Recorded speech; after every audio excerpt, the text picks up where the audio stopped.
Hello and a very warm welcome. A frustrated Pakistan Army chief, Field Marshal Asim Munir, has threatened to take half the world down with a nuclear strike if Pakistan faces an existential threat. That's what Asim Munir says. If Pakistan is going down, they'll take down half the world. That is Pakistan's Mullah General Asim Munir issuing a nuclear threat. But the fact that he's issuing a nuclear threat is not surprising. The fact that a nuclear threat is being issued from US soil and not a whisper from the United States of America is actually surprising. And why? Because the US and India are supposed to be comprehensive strategic partners. This is supposed to be a friendship that defines the 21st century. Two powerful democracies coming together. But in America, there's the army chief of a failed state who's issuing a nuclear threat. He's indulging in nuclear saber rattling, and the US is silent. Watch this.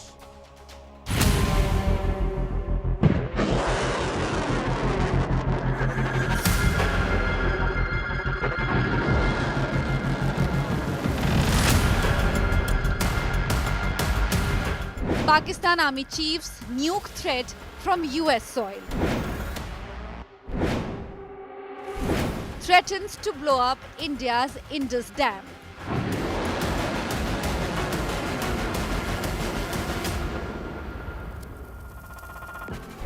India slams irresponsible nuclear rhetoric. Nuke blackmail won't work, says MEA. Desperate nuke dhamki by spooked jihadi general. That is our top focus on India First. Now, recently, Chief of Air Staff, Air Chief Marshal A.P. Singh, while delivering the Air Chief Marshal L.M. Katre Memorial Lecture in Bengaluru, gave details of India using the Russian-made S-400 system to take down 5 Pakistan Air Force fighter jets and 1 large aircraft, perhaps an electronic intelligence aircraft or an airborne early warning command and control aircraft of Pakistan Air Force. The Indian Air Force chief also spoke of 11 Pakistani air bases and 6 radars, big and small, being destroyed in Pakistan after 9 Pakistan terror training camps and launch pads, including in Muridke and Bahawalpur, were destroyed. Now, these facts in public domain have clearly embarrassed the Pakistan Army chief while he's in the United States of America. But the rants of Mullah General Asim Munir, even in the US, may just mean that there could be another terror attack on India. We get you that story. Also coming up on India First, an Israeli war cabinet has cleared the offensive to demilitarize Gaza.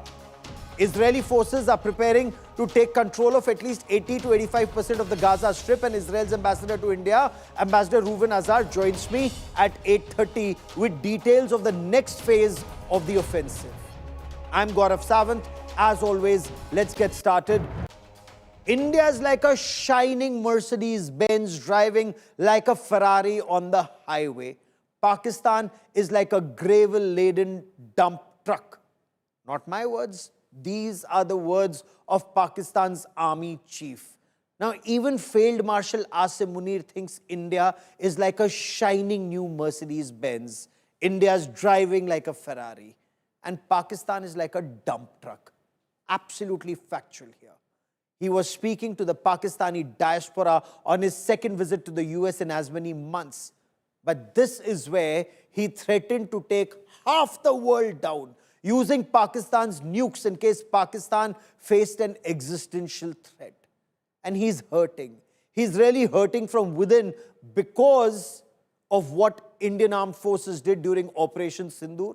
And Air Chief Marshal A.P. Singh, recently, he rubbed salt over Pakistan wounds, very clearly gave details about how the BrahMos supersonic cruise missiles went and slammed into terror bases like Muridke and Bahawalpur. How Indian Air Force, the S-400 system was used to take down 5 fighter jets and 1 large aircraft. Remember, S-400 is a defensive system, but used here in an offensive mode. This is how the Indian mind thinks the Pakistanis can't ever match up.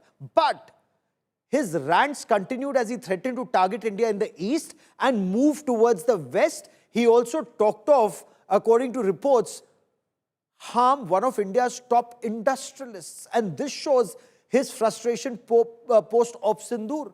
But the big question is, why was he permitted to rant against India from the US when US-India are comprehensive strategic partners?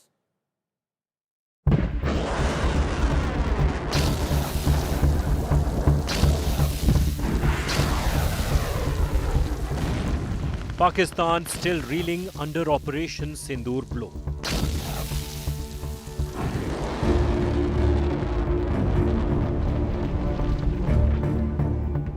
And now its army chief's nuclear threat to India from American soil has triggered shockwaves.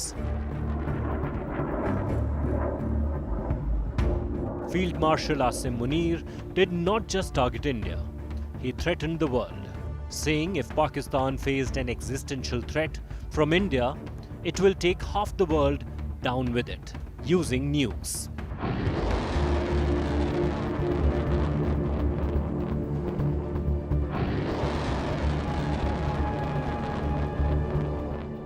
Munir did not stop there.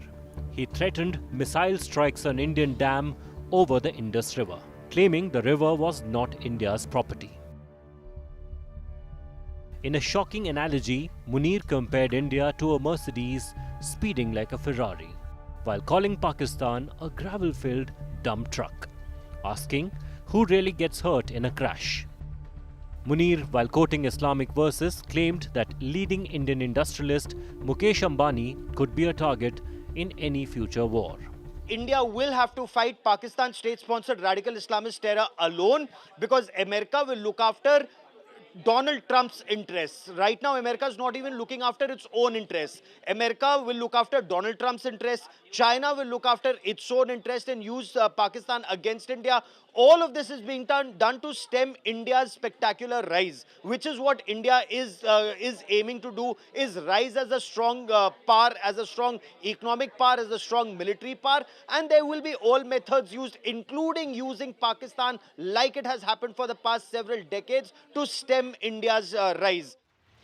India slammed the remarks as reckless, dangerous, and globally destabilizing. MEA said Pakistan is using soil of a friendly country to target India. India termed nuclear threat as Pakistan's favorite playbook. It also asked the global community to take note of the threat that Pakistan nukes can fall in hands of Pakistan army-linked terror groups.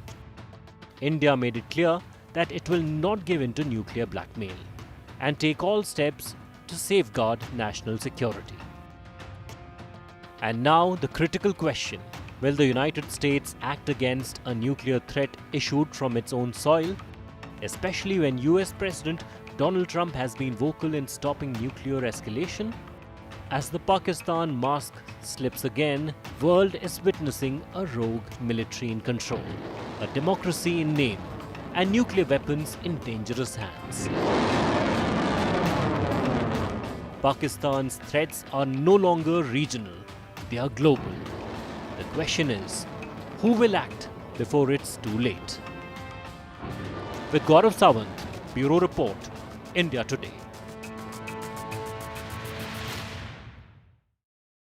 So let's try and make sense of his rants. Joining me on India First, Ambassador Vivek Kajju, former Secretary in the Ministry of External Affairs, has been our ambassador to Afghanistan, has served extensively on the Pakistan, Iran, Afghanistan desk in the Ministry of External Affairs. Lieutenant General Satish Dua is former Kashmir Corps Commander, also former Chief of the Integrated Defense Staff. Joining me from the United States is Dr. Max Abrahams, Associate Professor of Public Policy and Political Science at the Northeastern University, joins us from Boston. Also with me is my colleague and senior journalist, Sandeep Unnithan.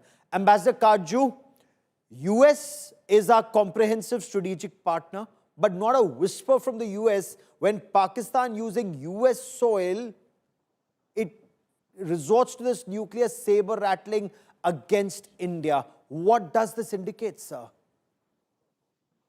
Well, I would think that India should lodge a very strong diplomatic protest to the State Department for the remarks made by the Field Marshal. And say that we expect that the State Department and the US administration will not only take note but will condemn these remarks. If the US still does not do it, then we must derive the correct lessons about the state of India-US relations and US-Pakistan relations at this stage. That is the first thing that is required to be done diplomatically. Munir was speaking to an audience of Pakistani expatriates. He spoke in a manner which was completely political, which is not surprising because Pakistani army is both a political and a professional force. And but it was bizarre because he he went into a realm which uh, a responsible army chief never does. In Yes. fact, in my memory, while Pakistan has often alluded to nuclear threats, but Pakistani army chiefs have been very careful in using their words. Munir obviously does not belong to that tradition. And we must take note of this. Uh, we can't ignore this because Munir at the moment is supreme in Pakistan. He Yes. is, uh, but at the same time, having said that he's supreme in Pakistan, he is ironically feeling insecure domestically because despite everything that he's done to Imran, Imran Khan has been in jail for over 2 years, but Imran still retains a measure of popularity in Punjab, and that is the province in Pakistan that matters. So I You know what think actually hurts at this stage is the fact that US being a comprehensive strategic partner has been completely silent. Last time Asim Munir ranted against India, it was followed up, Dr. Max Abrahams, by the Pahalgam terror attack. And the way we've seen US act or didn't act, what explains in your view the US silence when India, a comprehensive strategic partner, is threatened with a nuclear attack from US soil, Dr. Abrahams? I really can't fully explain it. I'll just say that voted for Trump, and I'm also very pro-India and very pro-U.S.-India relations. And during his presidential campaign, I very publicly said that I thought that US India relations under a second Trump administration would improve. I Yes. thought this for a number of reasons, particularly because the Trump administration, at least rhetorically, really emphasizes the importance of containing China in the Pacific. And so it was my understanding that India and stronger US India relations was going to be a very important part of that containment strategy. But this hasn't played out the way I expected. There's a certain coldness to US India relations and a surprising warmth between the US and Pakistan. This is the story of the day and it's an important one, but we could go back a week or 2 weeks or 3 weeks. And I think that we're really looking at a trend where US India relations under this administration are simply not as strong as we all hoped and expected. And US Pakistani relations seem to be moving forward. But I can't pretend that I have all the answers to explain Okay. that because, frankly, I've been surprised by it and disappointed. Indeed. In fact, we're all very disappointed the manner in which this is panning out. I'm actually going to quote you what Trump said in his first term and how he's behaving in his second term. But General Dua, are you surprised by the rants of Asim Munir and the fact that it's happening in Tampa, Florida? I mean, how dare a military officer use US territory to threaten a democracy, and at a time when India and US are supposed to be such close strategic partners? Or does this actually prove, as many in India have argued over decades, that US, especially now under Donald Trump, is a very unreliable, comprehensive strategic partner? Gaurav, the short answer to your question, that are you surprised that he said this? The short answer is no. But let me expand on that. Because uh, the Pakistan Army chief is known to have made some baseless rants in the past. 4 days before the Pahalgam terror attack took place, the kind of speech that he made, he spoke about the two-nation theory, talking about religions. India is, Kashmir is our jugular vein. I mean, what baseless talk it was. But then it was followed up by a terrorist carnage in Pahalgam. And then we know what happened, Operation Sindhu followed. Now, I think why he's spoken from there is, on one hand, is his insecurities at home. Mr. Kaju brought that out very well. And on the other hand, I think he's emboldened by the growing warmth between US and Pakistan, and the fact that in the Trump administration, we are seeing some such kind of statements, facts, and attitudes coming out of the US as well. And it has emboldened him to speak the way he spoke. When you talk about India and US being strategic partnership relationship between us, and why Asim Munir, you should choose to speak from there.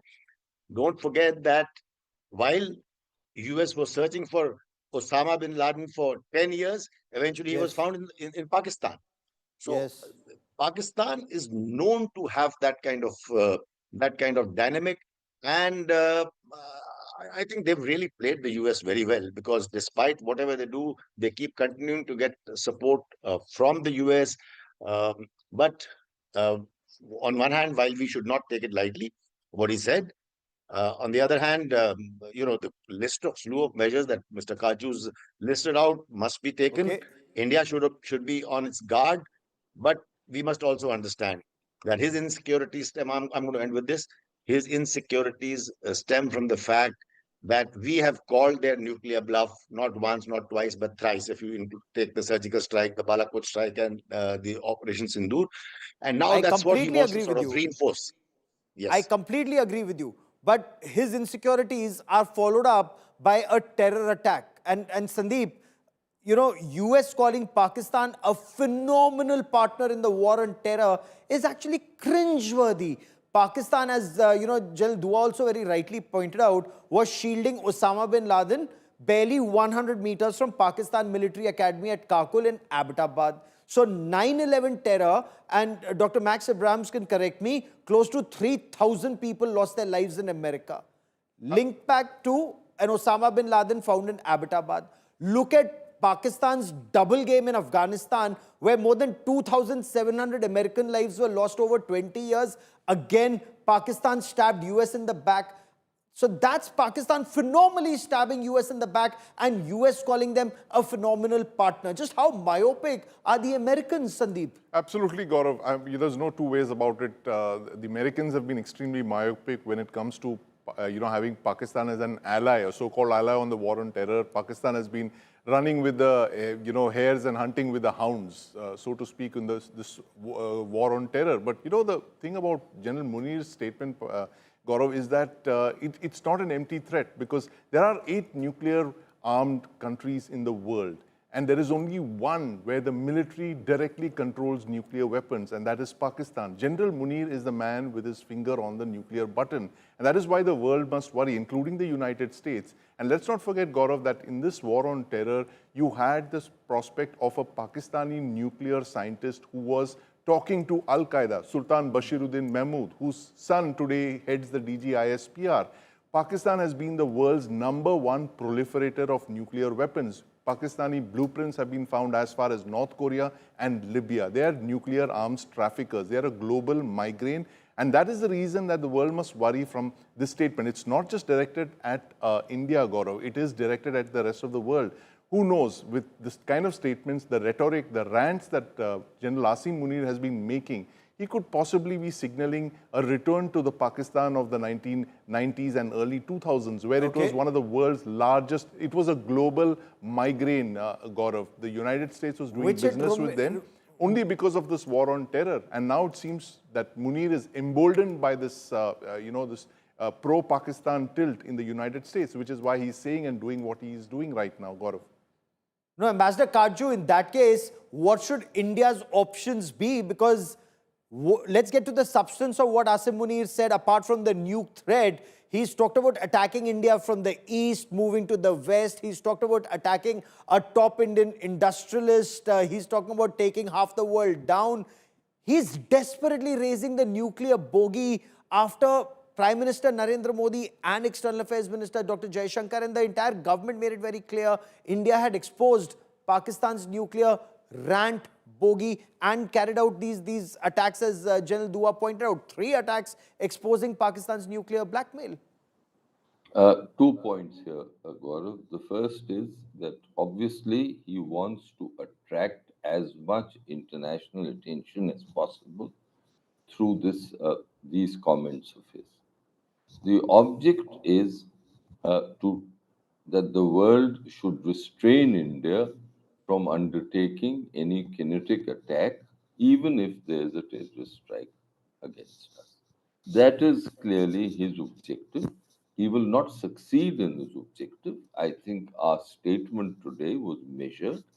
I think it was carefully crafted. And it really cautioned the world about Pakistan's behavior, which really can't be forgiven, and also that India will remain firm.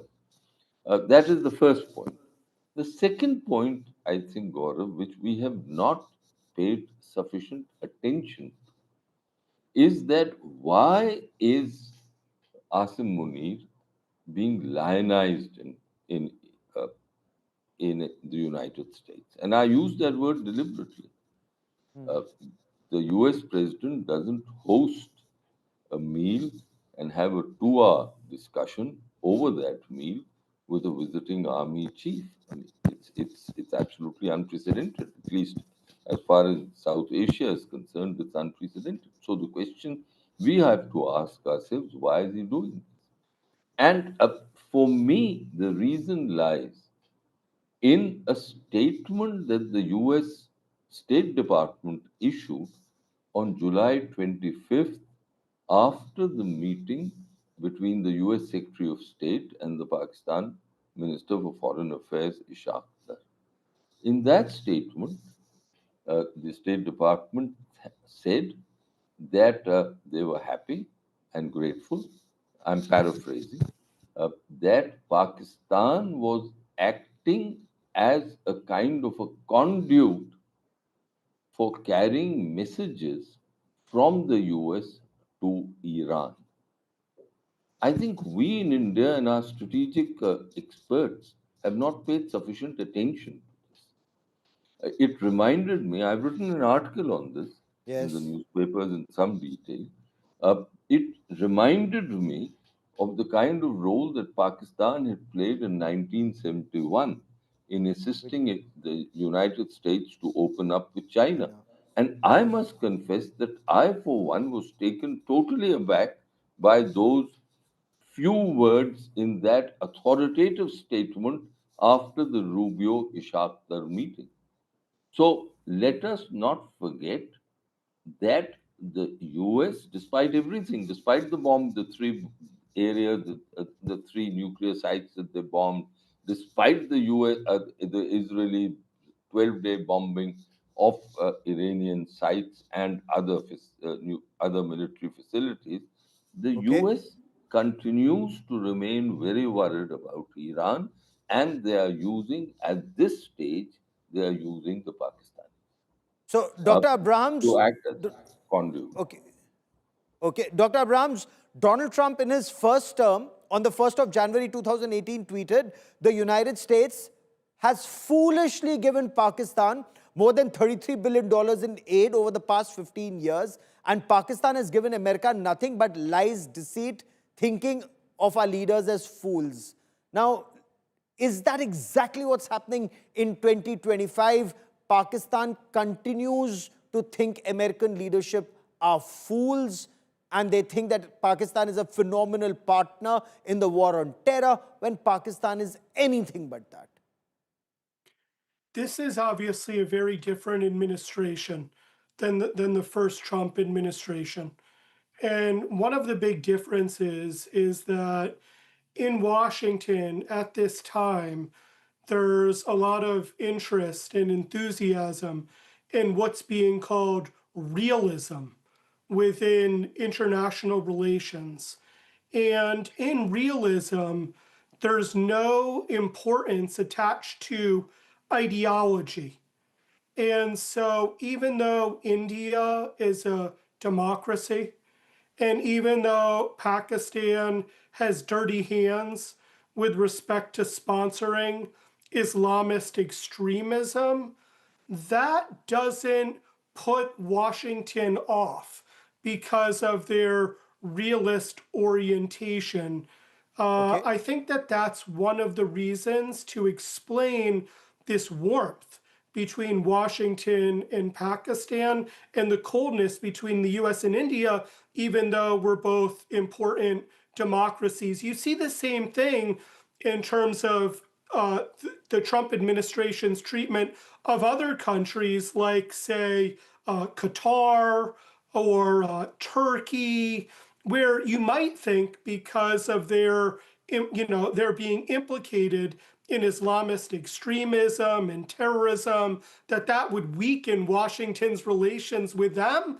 But no, not under this administration. So there might be some sort of broader ideological, sort of international relations explanation for what's going on between the US and India and Pakistan. I think that we're seeing some evidence of that in these surprisingly strong relations as well between the US So and Turkey and Qatar, etc. let me bring in General Dua into this conversation. And how should India view this? One sentence.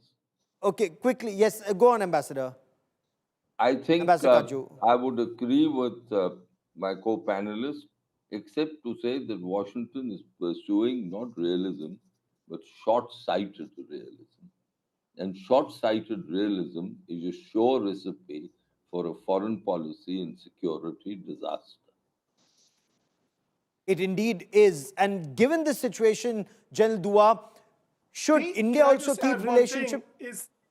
I just Go want to on. add one thing, but that Yes. based on, realism, you could equally predict that US relations with India would get better in order to contain China. Realism is often indeterminate with respect to predictions. I'm a critic of realism myself.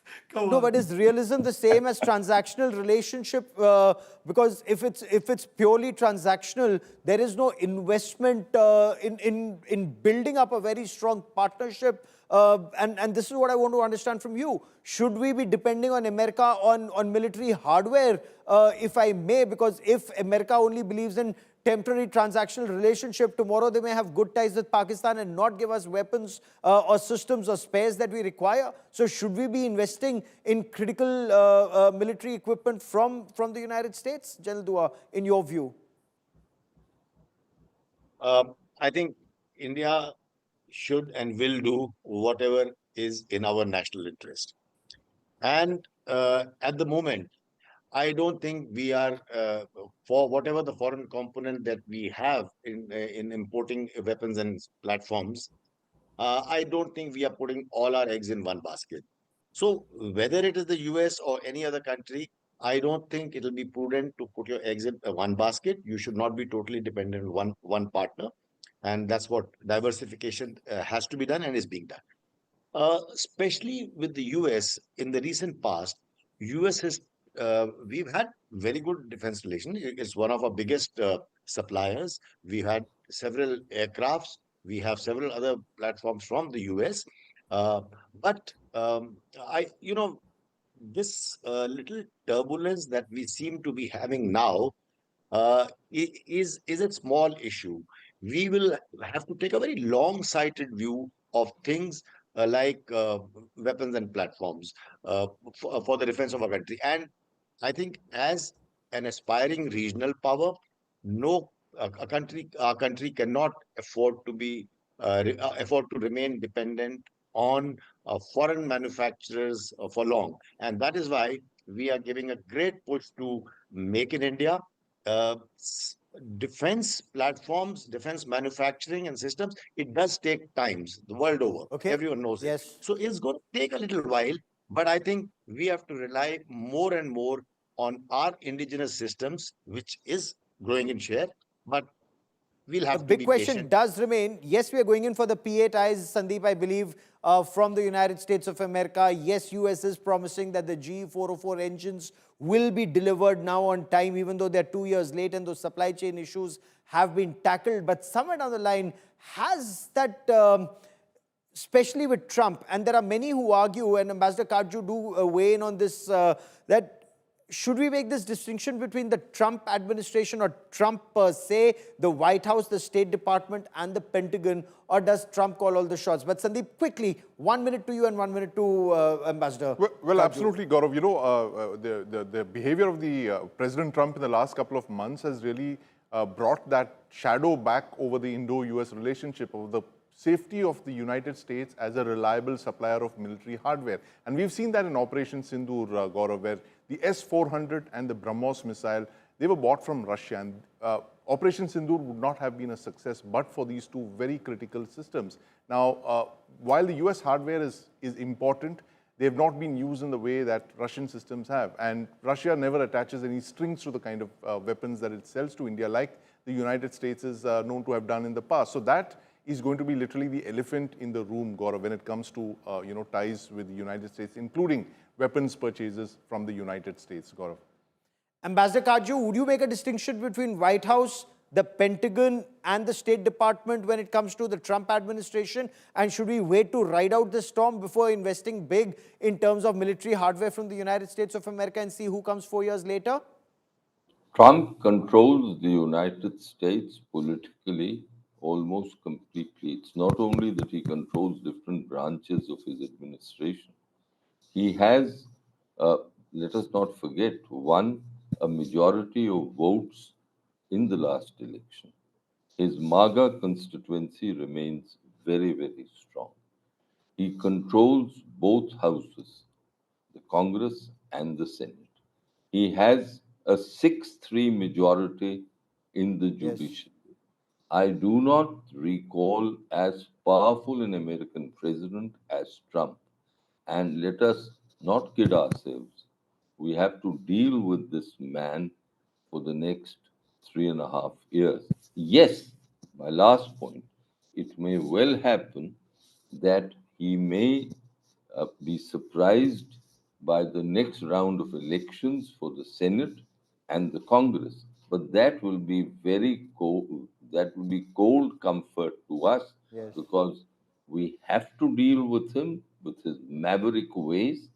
The Pakistanis are massaging his ego, and he needs the Pakistanis in the Iranian context, among other things. He also doesn't want Pakistan to be left to China altogether. Yes. We are instinctively, as a nation, we cannot massage anyone's ego. We've never done it. We never will. It's against our basic values that we inherited from the freedom struggle. We don't do this. We don't conduct our foreign Okay. policy in this manner. So we are a country of dignity. We are a country of self-respect, and we Fair enough. expect that our partners will show us the same. Unfortunately, the way Trump is conducting himself with us, it's a different matter. He's conducting himself similarly with many countries except China. The only So that's country where he is perhaps we need to differential show to is with China. dignity, strength. I've run out of time on this part of the show. To all my guests, many thanks for joining me.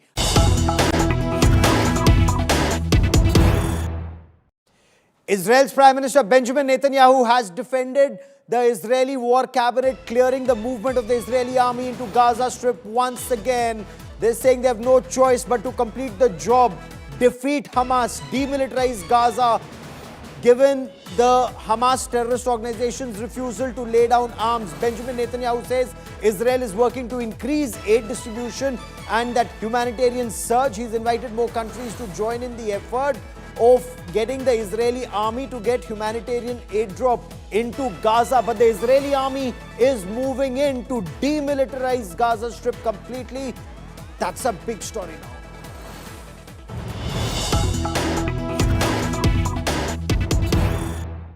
So the Israeli War Cabinet has approved that controversial plan for military occupation and control of Gaza City. The Netanyahu government plan is to put boots on ground.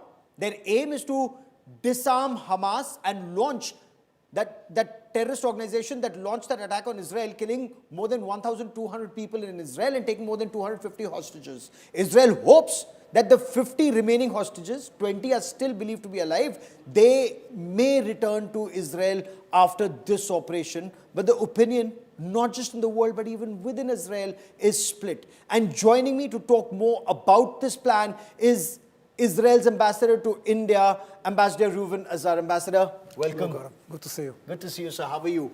Good. Sir, give us details of what this plan is, the plan to put boots on ground in Gaza. Well, as you know, Gaurav, the Israeli cabinet has decided on the second day of this terrible attack of Hamas that we have to achieve several goals. First is to completely neutralize the military capabilities of Hamas, to make sure it doesn't rearm and regroup, and to bring back our hostages. We've been using both military pressure and diplomacy, and this way we've been able to retrieve 205 hostages, out of them 148 alive. Now, we were about to sign a deal. Yes. But despite the efforts of the Americans and of the mediators, Hamas has rebuked this deal. And therefore, Israel has no choice but to go back to military pressure. Now, there are two remaining strongholds of Hamas in the Gaza Strip. Mm-hmm. Israel is already controlling 70% of the area. It's Gaza City, that's the heavyweight, let's say, stronghold, and central and south shore of the Gaza Strip, where most of the refugee population is situated. So Israel will attack Hamas to get their main stronghold neutralized, and through this military pressure, we hope to achieve the goals, finally, to bring the hostages back and to get Hamas to renounce power. The war can end today. It could end a year ago if Hamas would accept the fact that they have been defeated and renounced power. But they are refusing to cooperate, and therefore, we have to put more military pressure. There are many who say that this will end up being a forever war. That Prime Minister Benjamin Netanyahu does not want this war to end. This would be endless. Do you have an end game? Does Israel have an end game in mind? This is the goal I want to achieve. The moment this goal is achieved, it's a ceasefire. So the Prime Minister actually has been elaborating on that point exactly yesterday. Beyond the two goals that I mentioned before, what we want to achieve in Gaza is a demilitarized Gaza Strip. Completely demilitarized, no Hamas control. Completely demilitarized, in which the civilian control will be taken by a more moderate force in coordination with the Arab world and international community, and that Israel will have overriding security control so we can make sure that Hamas doesn't come back. This is the game plan. Now, like you said, Israel already controls between 70 to 75% of Gaza Strip already. Yes. With this operation, do you intend controlling 100% of that Gaza Strip, 80% of that Gaza Strip? And what if Hamas remains in the remaining portion and then through those tunnels or some way continues to come in? Your soldiers, your people would be at risk. Well, first of all, if we have no choice, we will have to take 100%. We prefer to refrain from that. We prefer to end the war now, but we have to achieve our goals. And therefore, we are pretty determined. And we are pretty convinced, we've managed to kill 25,000 Hamas terrorists. Those that are remaining are much unexperienced and younger, many teenagers. And the Hamas leadership inside the Gaza Strip and also outside is unwilling to accept reality, the reality of their defeat. And therefore, they are those who are prolonging the war. Israel is not interested in prolonging the war forever, and Israel is not in the business of trying to occupy Gaza forever. No, we withdrew from Gaza in 2005. We want to withdraw again, but we won't take the risk that Hamas will go back to our borders to do the 7th of October again, which they have stated already they want to do. And therefore, it is a long war.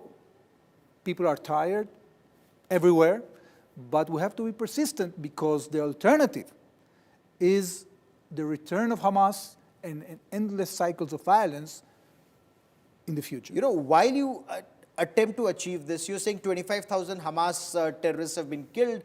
The fact is, people in Palestine say over 60,000 people, so many women, so many children have been killed. So many children are starving today.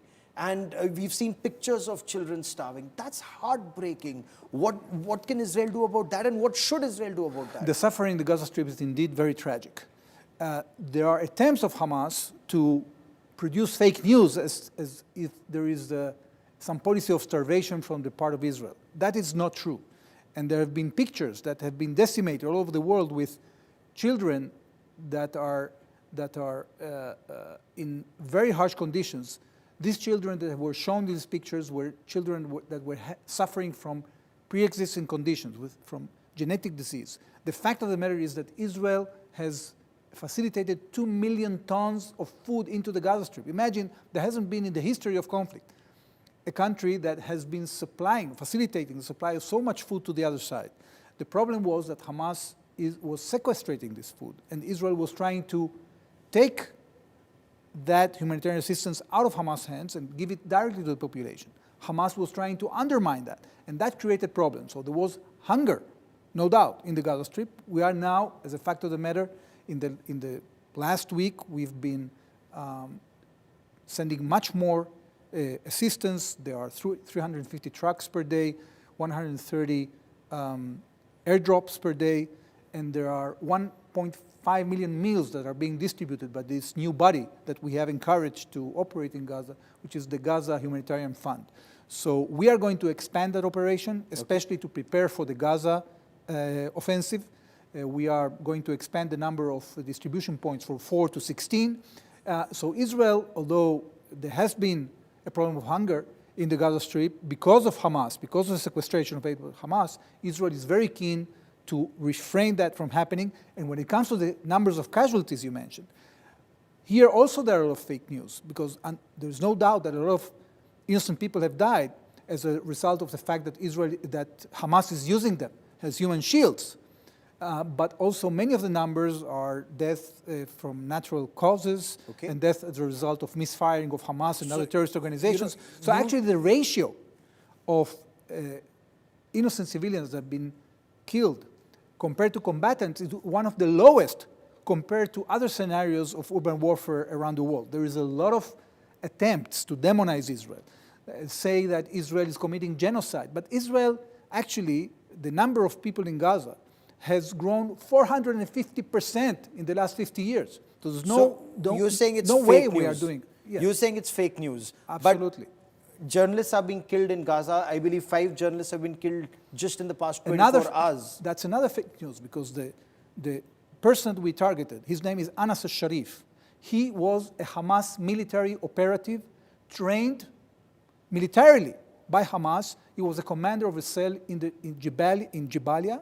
And we know that because we have captured the intelligence documents of the intelligence of Hamas that was hiding under a UN facility. And we know that this person that was disguising as a Hamas journalist, he was also a Al Jazeera journalist, he was a terrorist. And we targeted him. That's completely legitimate. Again, another attempt to create fake news. Within Israel, is everybody on the same page? Because within the cabinet, there are ministers who are against this indefinite war. The army has warned the prime minister, if this war continues indefinitely, the casualties will mount. And you've been fighting, your army's been fighting since 2022 on multiple fronts. Well, first of all, the fact that there's difference of opinion in the Israeli cabinet and the Israeli public, that is something very natural. Anything that has to do with a war effort and with paying a dear price in terms of our economy, our soldiers, our civilians, is something that is debated. However, the difference is not between those who want to have indefinite war and those who don't. The debate is regarding how we can safeguard both the defeat of Hamas while bringing back the hostages. And that has been very difficult. We have been successful so far partially because we've been able to bring back most of the hostages. But as we are nearing the last batches of hostages, it's becoming more difficult because Hamas understands that they have to admit defeat, and they don't want to do that. And therefore, it's tough, but we have to be persistent. At the end of the day, the cabinet has adopted a decision, and the cabinet will execute it. Okay. So you have Australia's Prime Minister Anthony Albanese, who says they will recognize Palestine as a state. Some of the European partners are not in favor of giving weapons, that including Germany, that can be used in the Gaza Strip. So is Israel increasingly becoming isolated? Well, there is criticism, but I think that those countries that have taken this decision are actually contributing to the prolongation of the war, because their decision to recognize a non-existent state is not going to help found a Palestinian state. But what is happening is that they are actually encouraging Hamas. Hamas is taking credit for these recognitions. They are saying that thanks to the 7th of October, these countries now are actually recognizing Palestine. So is there a change in the two-state? Okay. And therefore, we encourage the international community to be patient. They shouldn't surrender to internal pressures, and we know that there are many leaders actually are calling our prime minister and are telling him, look, we support your fight against Hamas, but we have pressures at home. So instead of withstanding the pressure and doing what is right, these countries are actually surrendering to these pressures and playing to the hands of Hamas, prolonging the war. This is not helping the situation. So is Israel in favor of two-state solution, or you don't accept the two-state solution at all now? Israel is in favor of Palestinian self-rule that doesn't want to destroy the state of Israel. When the Palestinians decide that they want to build their own state more than they want to destroy our state, then there's going to be a Palestinian state. But the fact of the matter is that Hamas has been sequestrating all their economic power and all the assistance they have gathered of tens of billions of dollars in the last 20 years in Gaza, not to build a Palestinian state. They had one in Gaza, just to destroy Israel.